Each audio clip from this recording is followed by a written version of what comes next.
So what problem are people trying to solve with legalism? Legalism in Israel's history in particular, although it certainly had roots before the exile, it didn't really start to coalesce until after God had sort of cleansed and purged them of the most gross forms of idolatry and worldliness that they had been falling into since they came into the land under Joshua.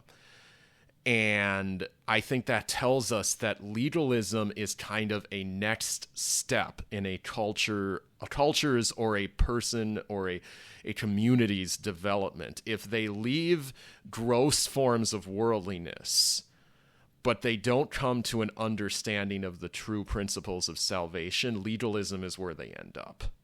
Because as I've said to one of my other friends, you are when you leave worldliness but you don't come to Christ, you still have exactly the same tools that you had in the world.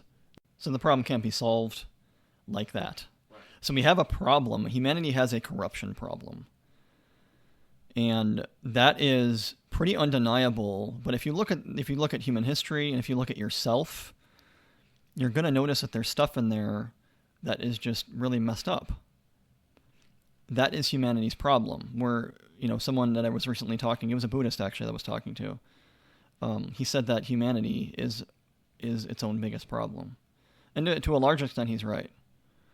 I would put it in slightly different terms, but this corruption that man has is a real problem that people try to solve in all kinds of different ways. They try legalism and other forms of religion to try to merit their way out of it. They try to atone for it by, using penance or some form of self-flagellation. They try to ignore it entirely. They try psychology, Freudian psychology, and trying to dismiss your guilt. So this is a huge problem that humanity has. Or just to add to that point, increasingly today they relabel personal faults as disorders and thereby make the sinner into the victim. And this is taking on some pretty flagrant forms.